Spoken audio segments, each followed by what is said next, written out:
Certains des plus grands entrepreneurs de notre époque se sont lancés en étant très jeunes. Que ce soit Bill Gates ou Mark Zuckerberg, ils ont réussi à atteindre un succès phénoménal car ils se sont lancés tôt. Il existe même de nos jours de nombreux entrepreneurs qui se lancent avant même leur majorité. Dans cette vidéo, je vais vous expliquer comment vous pouvez vous lancer en étant jeune. Je vais adresser toutes les questions que vous pouvez avoir si vous êtes mineur et que vous voulez lancer votre premier business. Alors comment est-ce qu'on fait pour lancer un business quand on est jeune? C'est ce qu'on va voir dans cette vidéo.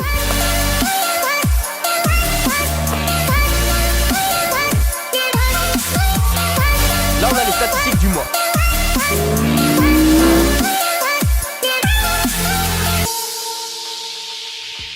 Hello, c'est Yomi et ça fait super plaisir de vous retrouver pour cette nouvelle vidéo. Je vous invite dès maintenant à mettre un like, un commentaire, à vous abonner et à enclencher la sonnette des notifications. On est la plus grosse chaîne e-commerce francophone et je suis déterminé pendant cette année à la faire croître et à vous proposer du contenu de qualité. Donc faites en sorte de ne pas manquer les prochaines vidéos. Vous êtes super nombreux sur la chaîne à me poser des questions par rapport à l'entrepreneuriat et au fait d'être jeune. Je sais qu'il y a de nombreux mineurs qui suivent mes vidéos et c'est une des questions que je reçois le plus souvent sur Instagram. Donc dans cette vidéo, on va parler des avantages et des inconvénients qu'on a à se lancer dans le business quand on est jeune. Je vais vous donner les conseils que j'ai pour vous si vous êtes une personne qui est jeune et qui a envie de se lancer dans l'entrepreneuriat. Et puis finalement, je vais vous donner les diverses solutions que vous avez afin de pouvoir vous lancer même si vous êtes mineur. C'est parti. Donc la première chose qu'il faut réaliser, c'est qu'en étant jeune, vous avez pas mal d'avantages. Le premier avantage, c'est que plus vous commencez tôt dans un certain domaine et en particulier dans le domaine de l'entrepreneuriat, plus vous avez de potentiel. C'est pour ça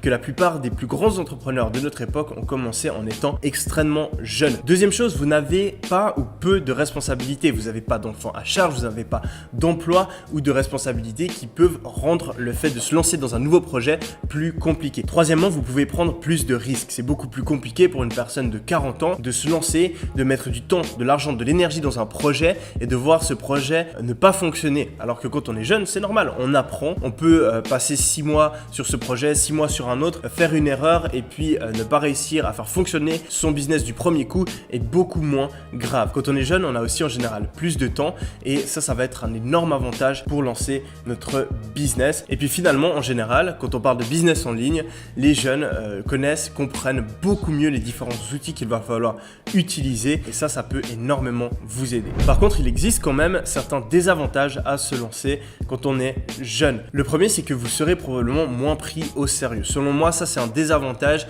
qui est très faible et c'est plus quelque chose qu'on se met dans la tête. En réalité, c'est pas si important que ça. Premièrement, il existe une tonne de business où vous n'aurez jamais à communiquer directement avec votre client. Donc votre client ne saura pas quel est votre âge. Et puis même si vous vous lancez dans un business où vous devez interagir avec vos clients, ce qui intéresse les gens quand ils achètent un service ou un produit, c'est d'obtenir des résultats. Votre âge, il s'en fiche. Donc peut-être que pour acquérir votre premier client, ça va être compliqué, mais si ensuite vous pouvez montrer que vous avez obtenu des résultats pour des clients ou bien montrer que les clients sont satisfaits avec vos produits et vos services, l'âge sera en fait même quelque chose de positif pour vous parce que les gens seront impressionnés du fait que vous avez de telles compétences en étant si jeune. Deuxième point, vous avez moins d'expérience. Ça, c'est un réel désavantage, mais étant donné que vous avez beaucoup plus de temps, que vous avez beaucoup plus d'années devant vous pour faire fonctionner votre business, vous pouvez rapidement rattraper le retard que vous auriez vers une personne qui a déjà d'expérience dans des domaines similaires dans lesquels vous voulez vous lancer. Quand on est jeune, on a souvent moins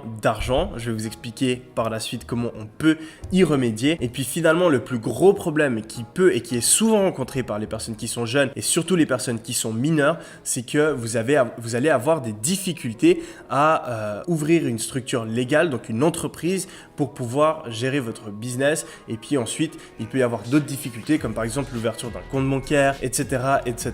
Je vais donc aborder ce dernier point en fin de vidéo et vous expliquer comment vous pouvez le surmonter. Mais avant ça, je vais vous parler de ce que vous pouvez faire si vous n'arrivez pas, malgré les conseils que je vais donner juste après, à ouvrir une entreprise. Vous pouvez profiter du temps qu'il vous reste avant d'être majeur pour, premièrement, et je pense que c'est le plus important, faire du développement personnel. Qu'est-ce que c'est le développement personnel? C'est tout simplement le fait de s'améliorer soi-même. Et ça, c'est quelque chose que j'ai personnellement fait. Et je pense qu'une grosse partie de mon succès s'attribue au fait que quand j'étais jeune, j'ai passé énormément de temps à travailler sur moi et que toutes ces choses-là, j'ai pu les utiliser dès le moment où j'ai lancé mon business. Donc le premier conseil que je pourrais vous donner, c'est de changer vos habitudes, de développer et mettre en place les habitudes des personnes qui ont du succès. Car une habitude, une fois que vous l'avez en vous, vous pourrez la garder toute votre vie. Et mettre en place des habitudes, c'est pas quelque chose qui se fait en un claquement de doigts, ça prend plusieurs semaines, voire plusieurs mois. Dites-moi dans les commentaires si une vidéo sur les habitudes que j'utilise et les habitudes des personnes à succès en général vous intéresserait et je ferai peut-être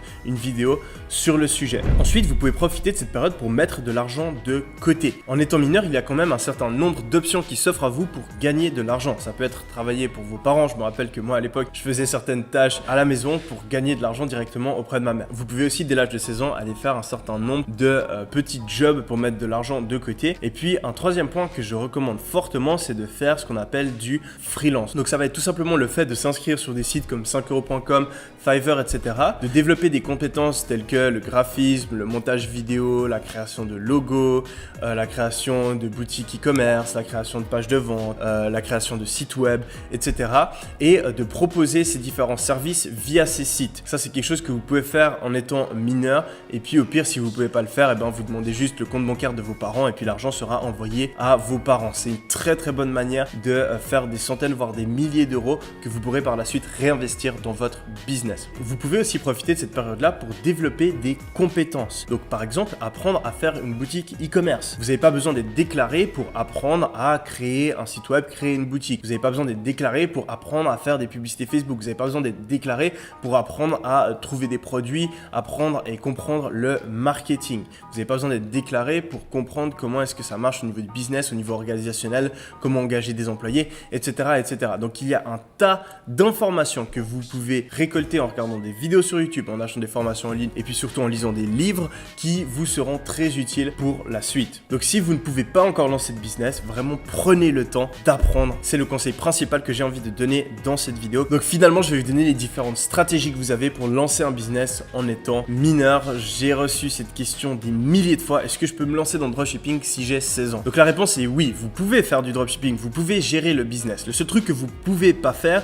c'est ouvrir une entreprise, avoir une structure légale. Et le fait d'avoir une structure légale va être nécessaire afin de pouvoir vraiment faire fonctionner votre business. Mais en soi, pour gérer le business, vous n'avez pas besoin d'être majeur. J'ai personnellement aidé à travers ma formation des dizaines de personnes qui ont réussi à lancer un business en dropshipping et en e-commerce en étant mineurs et qui ont eu des résultats de malades.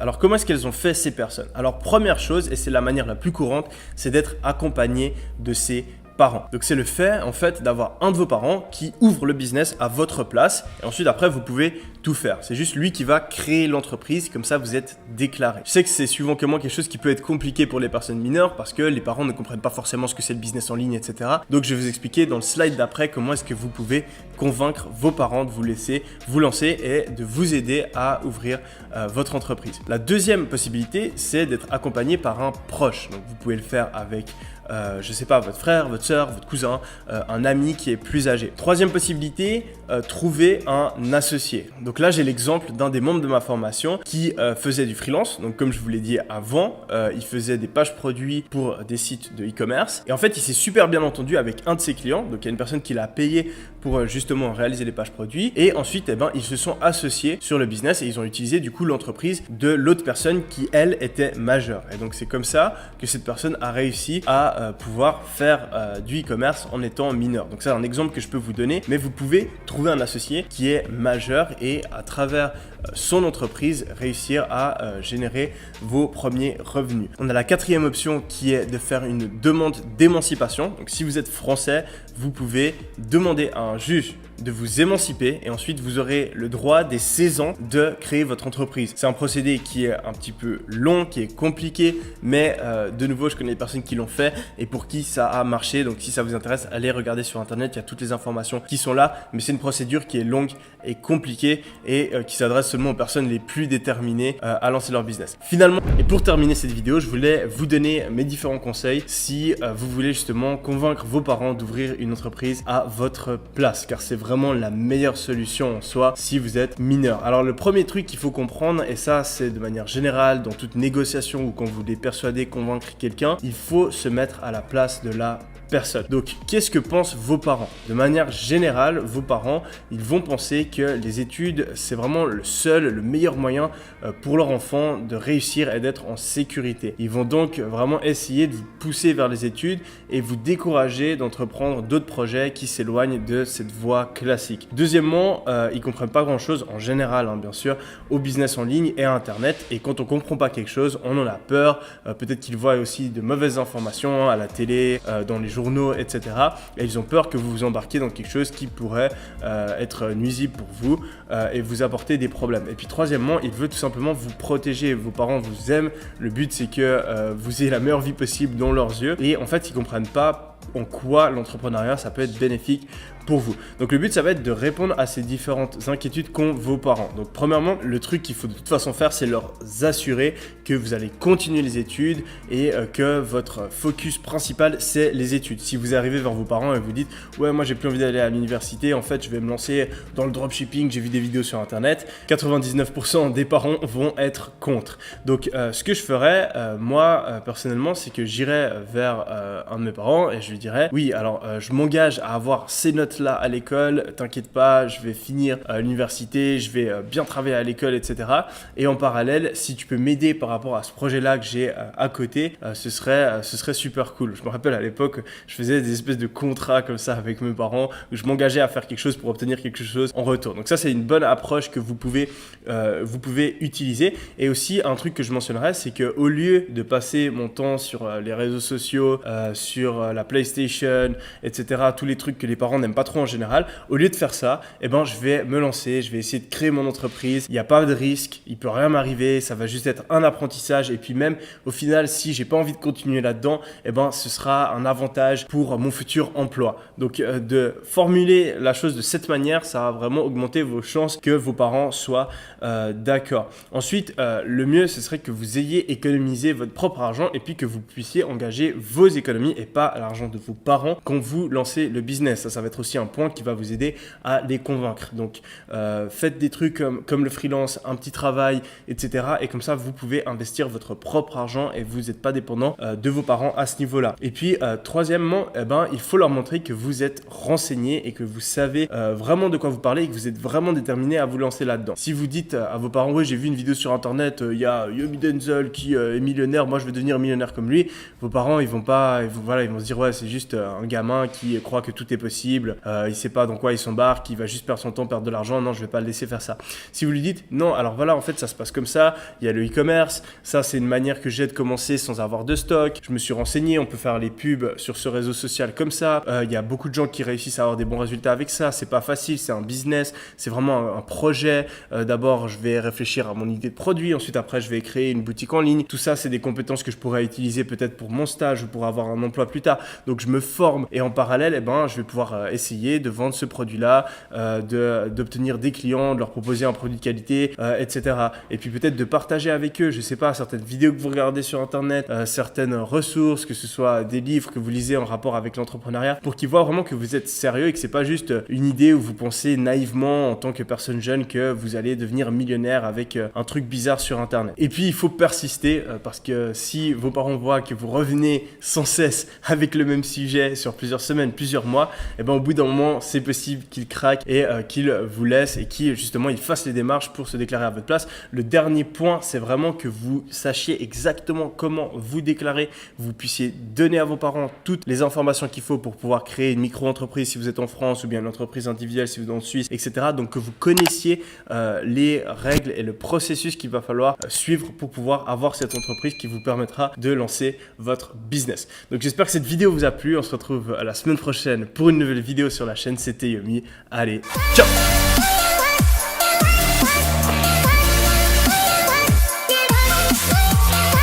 Là on a les statistiques du mois.